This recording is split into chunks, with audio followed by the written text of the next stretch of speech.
बिस्मिल्लाहिर्रहमानिर्रहीम। अस्सलाम वालेकुम और नमस्कार दोस्तों, मैं हूं पाकिस्तान से आपका होस्ट मोहम्मद वकास। नाज़रीन, आज की वीडियो में हम बात करेंगे हिंदुस्तान के लेजेंड, हिंदुस्तान के सुपरस्टार, हिंदुस्तान के क्रिकेट के भगवान एम.एस. धोनी साहब की। कि एम.एस. धोनी साहब ने गुज़श्ता रात एक जख्मी, यानी जब सोशल मीडिया पर उनकी एक पिक्चर वायरल होती है, उनकी पिंडली के ऊपर कोई इस तरह का कि पट्टी वगैरह लगी हुई होती है, जिस तरह वो जख्मी कोई होता है तो उसको सहारा देने के लिए उसकी उस चीज़ को यानी जकड़ने के लिए, सख्त करने के लिए क्या किया जाता है, वो पट्टी वगैरह लगाई जाती, तो वो लगी हुई थी। इसके ऊपर जो है वो बात करेंगे। चैनल पर नए हैं तो इसको लाजमी सब्सक्राइब करें, वीडियो को शेयर करें और कमेंट्स भी करें। जितनी बहन भाई देख रहे हैं ये आपसे रिक्वेस्ट है। नाज़रीन, एम.एस. धोनी एक मायानाज विकेट कीपर, एक मायानाज बल्लेबाज, एक मायानाज कैप्टन, यानी अगर तारीख के अंदर आप एज ए कैप्टन उठाकर हिस्ट्री को देखेंगे तो जो सक्सेसफुल दुनिया के अंदर कैप्टन होंगे उनमें से आपको एक नाम एम.एस. धोनी का भी मिलेगा। और वो एम.एस. धोनी हिंदुस्तान का लेजेंड है, हिंदुस्तान का प्लेयर है, हिंदुस्तान का स्टार है। यानी जब भी आप यानी दुनिया की हिस्ट्री उठाएंगे जिनमें winner as a world cup winner captain की हिस्ट्री उठाएंगे, उसमें भी आपको नाम मिलेगा एम.एस. धोनी का।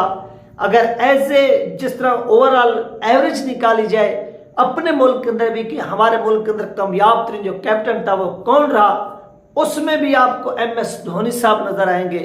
अगर दुनिया के अंदर ओवरऑल यानी निकाली जाए लिस्ट कि दुनिया के अंदर कामयाब तरीन कैप्टन कौन कौन से रहे, तो उनमें से भी आपको एम.एस. धोनी साहब का जो नेम है वो नजर आएगा। यानी ये वो नेम है जो आगे की तरफ बढ़ रहा है, वो आपको नजर भी आएगा। ठीक है। इसके बाद नाज़रीन, जब आप बल्लेबाजों की बात करेंगे, बल्लेबाजी की ओवरऑल वर्ल्ड की बात करेंगे, तो उसमें भी आपको एम.एस. धोनी का नाम जो है उस लिस्ट में नजर आएगा। अगर आप फिर उनके कंट्री की बात करेंगे तो उन कंट्री के अंदर भी आपको उनकी लिस्ट के अंदर नाम नजर आएगा, जिसमें अच्छे बल्लेबाजों को डाला जाता है रिकॉर्ड के तौर पर, हिस्ट्री के तौर पर। उनमें अगर आप फिर हम चलते हैं कीपिंग की जानिब। जब आप कीपिंग की बात करेंगे यानी एज ए विकेट कीपर कौन से प्लेयर का क्या क्या रिकॉर्ड रहा है, तो उसमें भी जब आप दुनिया के अंदर हिस्ट्री उठाएंगे, यानी दुनिया पहले हम इंटरनेशनल लेवल की बात करते हैं फिर नेशनल लेवल की बात करेंगे। जब आप इंटरनेशनल लेवल की बात करेंगे तो उसमें भी आपको उस लिस्ट के अंदर एम.एस. धोनी साहब जो है वो नजर आएंगे। फिर आप हिंदुस्तान के अपने मुल्क की बात करें तो उसमें भी आपको एम.एस. धोनी साहब नजर आएंगे। फिर आप पी.एस.एल के ऊपर चलते हैं।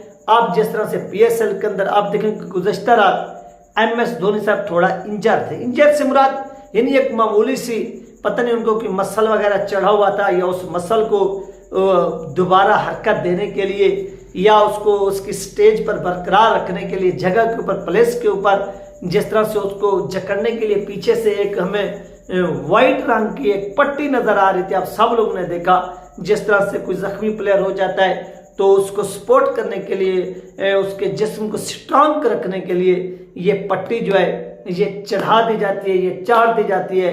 तो इस तरह एम.एस. धोनी की पिंडली के ऊपर भी ये पट्टी चढ़ी हुई थी, लेकिन इस प्लेयर ने फिर भी हिम्मत नहीं हारी और मैच विन करके यहां से वो मैदान में से निकला। एक होता है ना प्लेयर्स कि वो मैच तो अच्छा बना लेते हैं लेकिन उसको फिनिश नहीं कर पाते। मैं इसके आपको मिसाल भी देता हूं।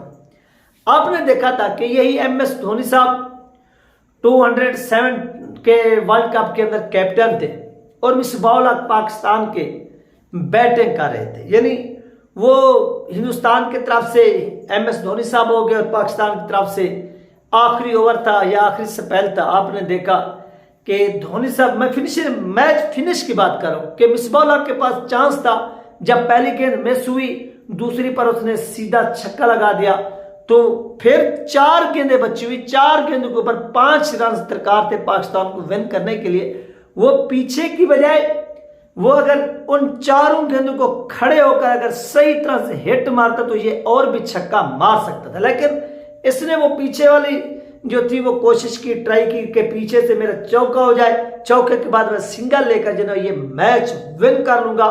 तो फिर मिसबाह उल हक इस चीज में मुकम्मल तौर पर क्या हुआ, फेल हुआ, नाकाम हुआ। कहने का मकसद ये है कि मिसबाह उल हक फिनिश नहीं कर पाया। और भी बहुत से मैच थे जब मिसबाह उल हक 100 के करीब जाता था तो वो आउट हो जाता था, यानी मैच को फिनिश नहीं कर पाता था। और आप हिस्ट्री उतारकर देखें MS धोनी की, तो MS धोनी की हिस्ट्री इंटरनेशनल लेवल पर भी आप देख लें, ये एक अच्छे फिनिशर के तौर पर जो वो सामने आए। और आप फिर अपनी मुल्क के अंदर अगर बात करें, IPL की बात करें, तो यहां पर भी ये एक अच्छे फिनिशर के तौर पर सामने है जिन्होंने फिनिश किया है अच्छा। और हमने ये चीजें अपनी आंखों से देखी कि गुज़श्ता रात के मैच में जिस तरह ये जख्मी हालत में आए, पिच के ऊपर, क्रीज के ऊपर ठहरे रहे, फिर अच्छी खासी हिटिंग की, धुलाई की, 16 गेंदों पर 37 जो रन्स थे वो उसने कंप्लीट किए और कंप्लीट करके अपनी टीम को मैच विन करा के यहां से मैदान से निकले, यानी इससे वो एक अच्छे फिनिशर भी साबित हुए। तो हम इन चीजों का रोना रोते हैं कि काश हमारे प्लेयर्स भी इन चीजों से सीखे। हमें और अपने प्लेयर से शिकायत नहीं, कोई गिला नहीं है कि हार जीत तो यार हिस्सा होती है एज ए शौकीन। ये नहीं कि दो टीमें मैच के अंदर उतरे या दोनों ही उतरे और दोनों ही आपके फेवरेट टीमें हो, या दोनों ही टीमों के अंदर, चलो टीमें ना हो, दोनों टीमों के अंदर कुछ ऐसे प्लेयर्स भी होते हैं जो आपके फेवरेट होते हैं, जो आप चाहते हैं कि यार ये भी अच्छी कारकर्दगी दिखा जाए और वो भी अच्छी कारकर्दगी दिखा जाए, लेकिन उनके मैचेस आपस में एक दूसरे के मुखालिफ होते हैं, अपोजिट होते हैं। तो इससे ये तो नहीं हो सकता कि दोनों ही मैच जीत के मैदान से निकले, एक ने तो हारना है, एक ने तो जीतना है, ये चीज तो होती है।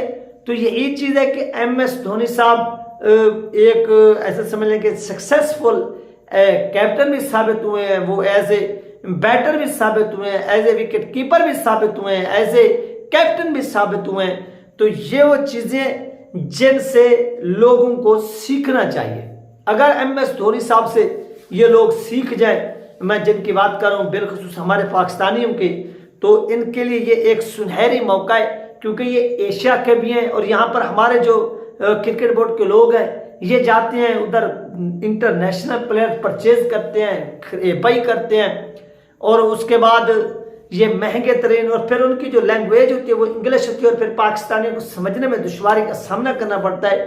तो हिंदुस्तान के MS धोनी साहब की जो लैंग्वेज है वो भी हिंदी है, उर्दू से मिलती जुलती है, और जबान भी एक दूसरे से मिलती जुलती है, और ये समझने में और समझाने में भी मुश्किल का सामना नहीं करना पड़ेगा। ये 3 अहम 3 अपडेट जो आप लोगों के साथ शेयर की गई। इंशाल्लाह मिलते हैं नेक्स्ट वीडियो में। अल्लाह।